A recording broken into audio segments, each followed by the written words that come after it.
திமுக செய்தி தொடர்பாளர் பேராசிரியர் கான்ஸ்டன்டின் ரவீந்திரன் இணைந்திருக்கார். வணக்கம் பேராசிரியர். விஜயகாந்த் அவர்கள் இல்லை அப்படின்ற இந்த செய்தி எப்படி இருக்கிறது உங்களுக்கு? உங்களுடைய இரங்கல் என்ன? அது ஒரு இந்த டிசம்பர் 2023 இதுவும் ஒரு மிகப்பெரிய துயரம். மிகவும் அபிமானமிக்க ஒரு தலைவர். அவரை தமிழ்நாடு இழந்திருக்கிறது என்கிற நேரத்தில் அவருக்கான ஒரு வீர வணக்க அஞ்சலியை தான் நாம் செலுத்த வேண்டியது இருக்கிறது. குறிப்பாக தலைவர் கலைஞரோடு அவருக்கு இருந்த அந்த உறவு பாராட்டத்தக்க ஒரு உறவு. என்றைக்கும் தலைவர் கலைஞர் மீது அவருக்கு இருந்த மரியாதை ஒரு கணமும் குறைந்ததில்லை.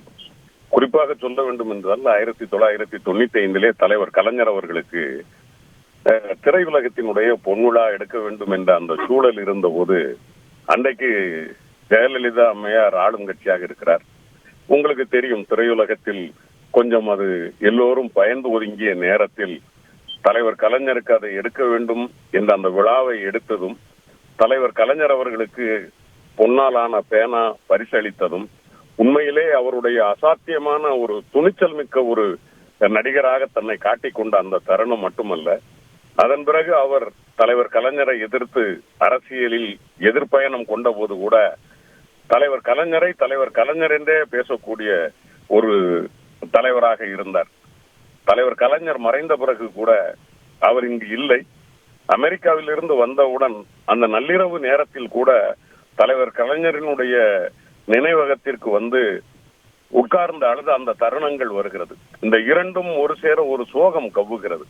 தலைவர் கலைஞர் மீது அவர் வைத்திருந்த அந்த நாட்கள், அந்த நினைவலைகள், அதோடு அவ்வளவு தைரியமிக்க ஒரு அசாத்திய துணிச்சல் மிக்க ஒரு தலைவனாக இருந்த போதும் கடைசி வரைக்கும் அந்த மாண்பை தலைவர் கலைஞரோடு கடைபிடித்த அந்த நட்பும் நினைத்து பார்க்கத்தக்கது.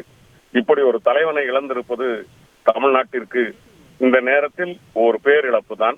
ஆனாலும் தமிழக முதல்வர் தலைவர் தளபதியார் மு.க.ஸ்டாலின் அவர்கள் அவருக்கு முழு அரசு மரியாதையுடன் அஞ்சலி செலுத்தப்படும் என்று அறிவித்திருப்பது ஒரு மனதிற்கு ஒரு சின்ன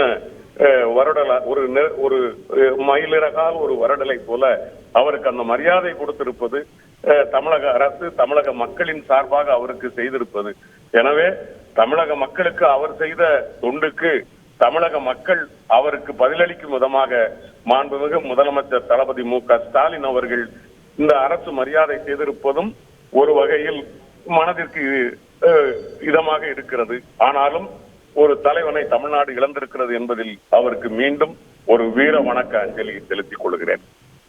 நன்றி பேராசிரியர். இணைந்து உங்களுடைய பார்வைகளை பதிவு செய்ததற்கு நன்றி. செய்திகளை உடனுக்குடன் தெரிந்து கொள்ள உடனே சப்ஸ்கிரைப் பண்ணுங்க.